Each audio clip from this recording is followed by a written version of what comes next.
आ गया आ गया आ गया, सशक्त से भी ज्यादा सशक्त भू कानून आ गया। चारों तरफ होर्डिंग्स लग गए हैं तो जरूर सशक्त होगा, पर कितना सशक्त भाई? इस बात पर चर्चा होती भी तो कहां से होती। लाला प्रेमचंद ने कुछ और ही बीज बो दिए। पहाड़ियों के स्वाभिमान पर इस हमले के बीच हमें इतना वक्त जरूर निकालना चाहिए कि कम से कम देखें तो सही कि वह तथाकथित भू कानून कितना सशक्त है, कितना अशक्त है और कितना निशक्त है।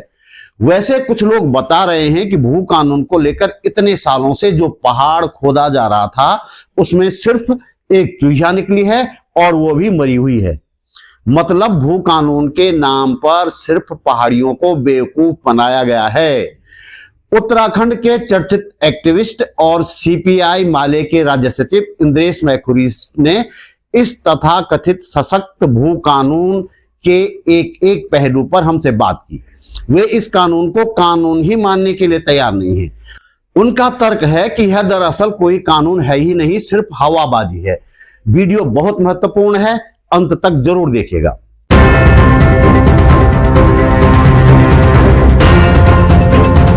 नमस्कार, बात बोलेगी चैनल पर आपका स्वागत। मेरा नाम है त्रिलोचन भट्ट और मैं करता हूं जन सरोकारों की बात।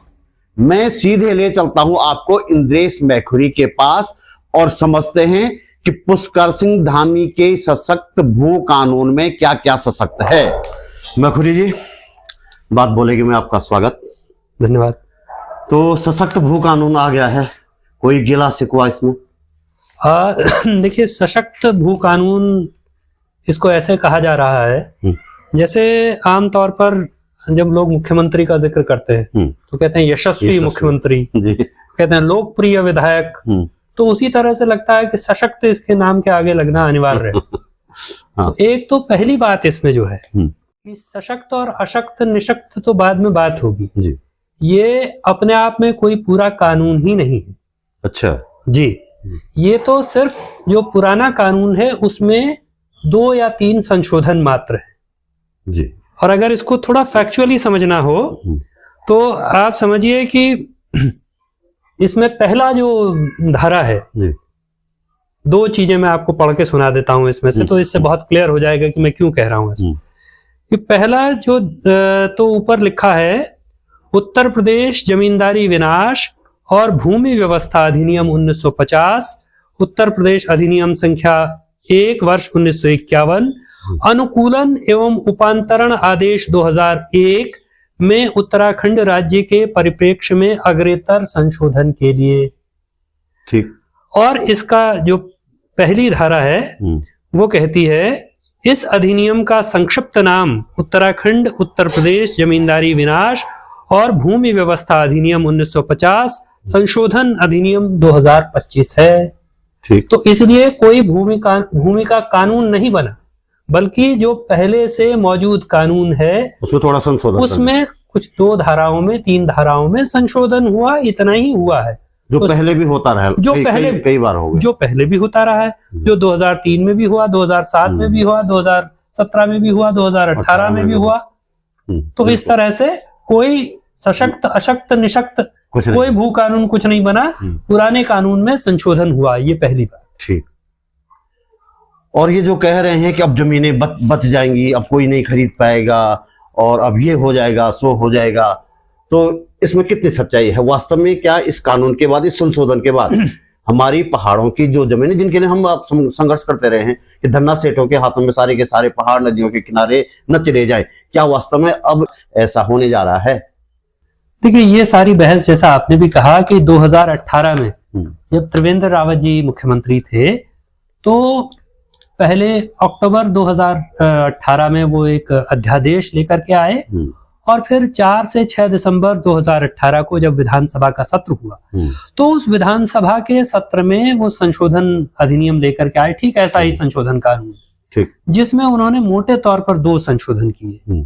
एक, उन्होंने कहा कि भाई औद्योगिक प्रयोजन के लिए जितनी भी जमीन चाहिए हो उतनी भूमि खरीदी जा सकती है, उसमें भूमि की कोई सीमा निर्धारित नहीं होगी, है ना। और लैंड यूज चेंज भी। और हाँ, दूसरा जो लैंड यूज वाला है उसमें यह था कि अगर आप औद्योगिक प्रयोजन के लिए भूमि खरीद रहे हैं या भूमि बेच रहे हैं तो कृषि भूमि का स्वतः अकृषि हो जाएगा।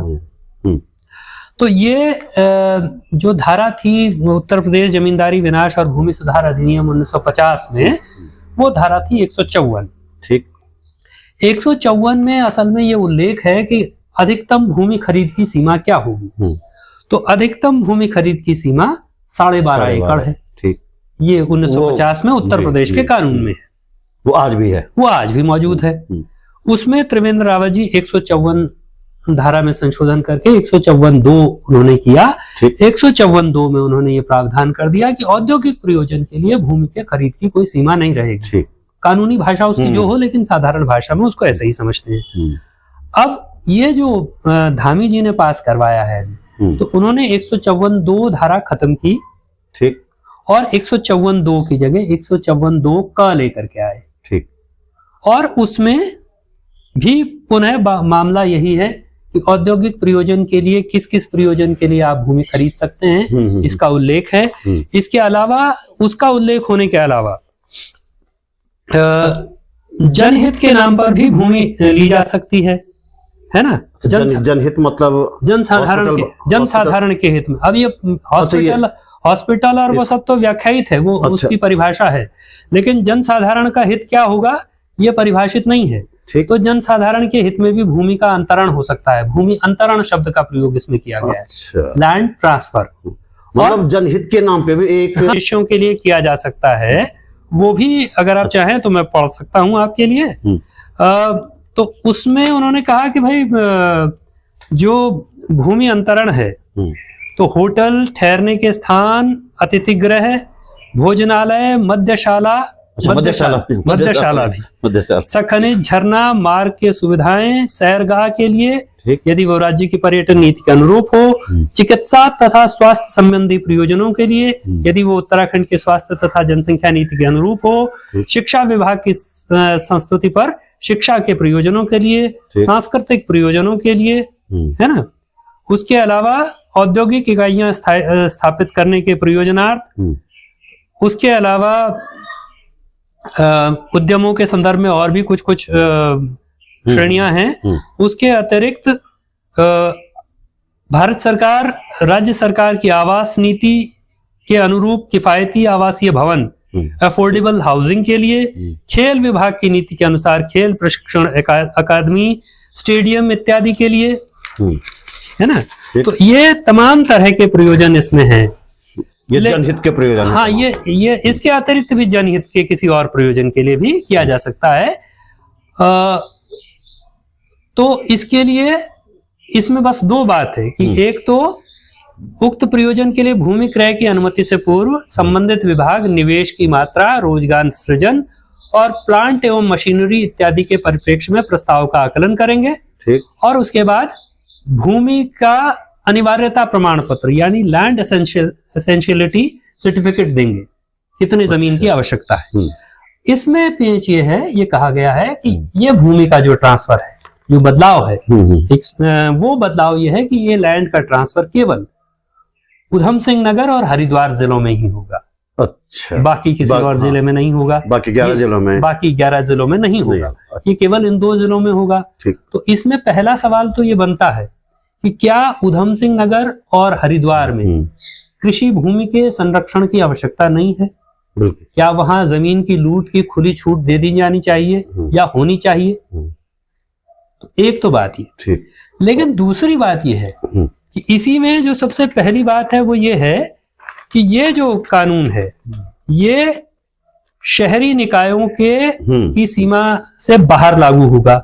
शहरी निकायों के भीतर, यहाँ तक कि नगर निगम, नगर पंचायत, नगर पालिका परिषद, छावनी परिषद क्षेत्र की सीमा के अंतर्गत आने वाले या समय समय पर सम्मिलित किए जा सकने वाले क्षेत्रों को छोड़कर ये संपूर्ण उत्तराखंड में लागू होगा। तो शहरों में नहीं होगा। शहरों में आप ले सकते हैं। किसी शहरी निकाय में ये लागू नहीं होगा। तो ये जो भूमि अंतरण आपने पीछे किया उसको, उससे पहले उसकी ये व्यवस्था कर दी। एक दूसरी बात इसमें क्या हुई कि इन्होंने जो संशोधन किया तो इन्होंने पहाड़ में जो लोग कह रहे हैं साहब पहाड़ में तो भूमि खरीदने का रास्ता ही बंद हो गया, अब भूमि नहीं खरीदी जा सकेगी, ये सब नहीं किया जा सकेगा।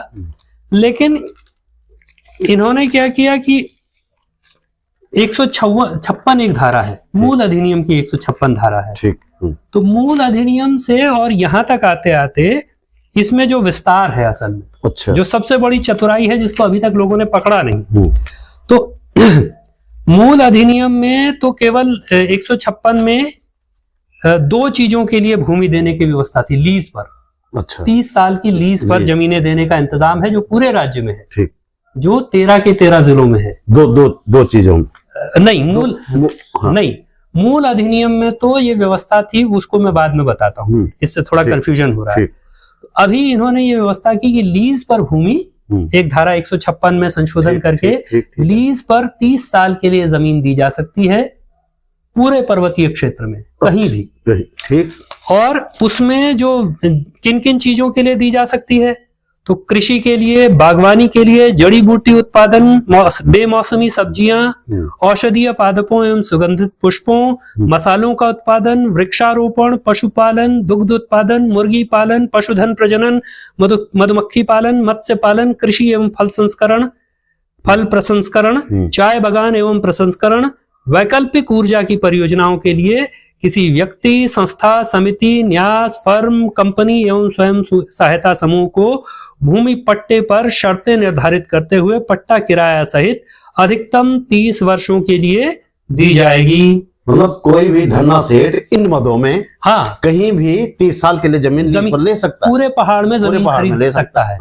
और ये उत्तर प्रदेश का जो कानून है उसके मुकाबले इस धारा में जो संशोधन किया गया है तो उसके क्षेत्र को कई गुना ज्यादा व्यापक बना दिया है, क्योंकि उत्तर प्रदेश के कानून में 156 में, इसी 156 में उल्लेख है कि किसको आप लीज पर जमीन देंगे, तो एक मान्यता प्राप्त शिक्षण संस्थान को केवल। किस पर्पस के लिए देंगे? एग्रीकल्चर, हॉर्टिकल्चर और एनिमल हस्बेंड्री। ठीक। मान्यता प्राप्त शिक्षण संस्थान को बागवानी के लिए, कृषि के लिए और पशुपालन के लिए देंगे। ठीक। यहाँ मैंने आपको मदें पढ़ करके सुनाई, इतनी सारी मदें। तो एक तरह से उत्तर प्रदेश के कानून में जो भूमि को लीज पर देने के लिए कैप था, रोक थी, उसको भी बड़ा कर दिया गया है। बिल्कुल। ये इससे समझ सकते हैं। तीसरी बात इसमें सबसे इंपॉर्टेंट है जिसका आपने पहले उल्लेख किया कि कृषि भूमि को अकृषि करना, लैंड यूज चेंज होना, ये 143 क में त्रिवेंद्र रावत जी ने संशोधन किया, संशोधन करके 143 क लेकर के आए 143 में। और उसके बाद उन्होंने ये संशोधन किया कि भाई अगर आप औद्योगिक प्रयोजन के लिए भूमि खरीदेंगे तो भूमि के भू उपयोग स्वतः ही बदल जाएगा। बिल्कुल। ठीक है। अब चूंकि इस संशोधन अधिनियम में उस 143 के बारे में कुछ नहीं कहा गया है। अच्छा। तो इसका आशय क्या है? तो कानून तो ऐसे ही पढ़ा जाता है कि इसका आशय ये है कि 2018 का संशोधन यथावत लागू होगा। तो दोस्तों इस वीडियो में इतना ही। आपके समय को ध्यान में रखते हुए इस बातचीत को मैंने 2 हिस्सों में बांट दिया है। अगला हिस्सा कल जारी किया जाएगा। नए भू कानून को समझने में क्या आपको इस वीडियो से कुछ मदद मिली? कमेंट बॉक्स में अवश्य लिखें।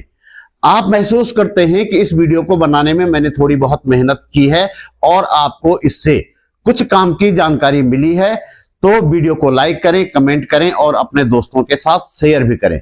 हमारे पास इनकम का कोई जरिया नहीं है, इसलिए यदि आप समर्थ हैं और चाहते हैं कि यह चैनल चलता रहे तो अपने जेब खर्च में से एक छोटी सी राशि निकालकर आर्थिक सहयोग अवश्य करें। आप यूट्यूब पर वीडियो के नीचे ज्वाइन बटन पर जाकर या सुपर थैंक्स पर जाकर मेरा सहयोग कर सकते हैं। डिस्क्रिप्शन में बैंक डिटेल भी है। मेरा चैनल सब्सक्राइब करें, फेसबुक पेज फॉलो करें, बात बोलेगी .com भी जरूर देखें। जल्दी मिलते हैं एक और मुद्दे के साथ, एक और वीडियो में। नमस्कार।